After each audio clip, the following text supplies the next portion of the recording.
I always like asking these questions because it's so important for us to understand where authors come from, right? And what shaped those experiences to lead to the content that gets put on the page. And clearly you have a wealth of it, and you're just consistently growing, which I think is so inspirational. And a lot of people can learn from that. Um, Especially because the fact that a lot of people can be fearful of these kinds of changes. They don't know what's to come. They're nervous it might not work out, but you embraced it. And in your book, that's exactly what you kind of Mhm. advocate for. The fear disguises itself as a rational excuse. So that's really powerful, I think. Can you break that down for us a little bit? Well, yeah. It's a funny thing. If you ask people, they're all in favor of change. Everybody's in favor of change. Organizations are in favor of change. Individuals. And then there's in parentheses, as long as it doesn't mean me and it doesn't mean now. So, bearing that in mind, if we look at the way we are constructed as human beings, right? So, you've got a mind, which we're going to separate as distinct from your spirit or consciousness. You've got a mind, and your mind is dedicated to looking good, playing it safe, and being right. And it will go through all sorts of gyrations to do that. So when you suggest to it that you want to look at this course or maybe read this book or something, the first thing it does is poo-poo it. Oh, what's wrong with you? What are you doing that? Come on, don't, that stuff never works. Yeah, yeah, yeah.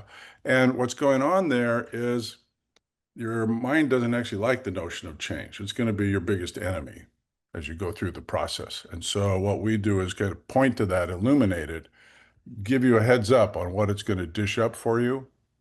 And then with that awareness, in theory, you can keep moving forward and just go, oh, I remember he said that was going to happen. And no, there it is. Oh, I'm too busy. I'm too old. All your excuses start up and everything. But it's really just fear masquerading as prudence. Well, now's not the right time. Maybe 6 months from now would be better. All that stuff. And what you have to get people to understand is that's normal. Don't take it seriously. And you just got to be really clear about what you're committed to. Are you more committed to listening to that drivel or making the changes in your life? And that's what you got to true to. Right, I like that. So you recommend just kind of like analyzing, okay, where do my priorities lie? Where is my commitment? And then going from there, basically, is at the core of it. Well, yeah. And if you look at, commitment in our world is simply doing whatever it takes, parentheses, inside the guidelines of the game to get the desired result, right? Mm. And people always say, well, I'm not sure what I'm committed to. I say, oh, well, if you want to know, just look around. Look at what you've created. That's what you're committed to. Because you see all the time people, well, I'm committed to losing 20 pounds. No, you're not. You're committed to talking about it, but that's not the same thing as actually engaging in the process of doing it.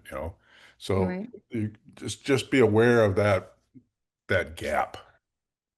Understood. Right. And speaking of kind of watching, seeing, observing, like you just mentioned, I mean, you mentioned you're a new observer yourself. And so I guess you can train others the same way, train people to see differently, based on what you were just saying, at least. Is there specific steps for doing that, for seeing this perspective differently? Yes, actually there is. And they seem simple or simplistic, and to some extent they are, but it's in building these little tiny steps on top of each other that you get there. So Mm. basically what you're talking about doing is expanding your awareness.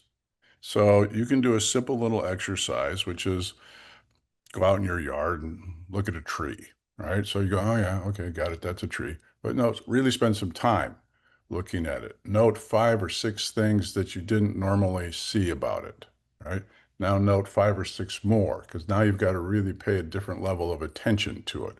And your head, your mind will go, oh God, this is boring. Do it anyway. And just keep doing that. Look at, any object, anything in your life, and pay attention to it in a way you've never done before. And you'll begin to see something different emerge every single time.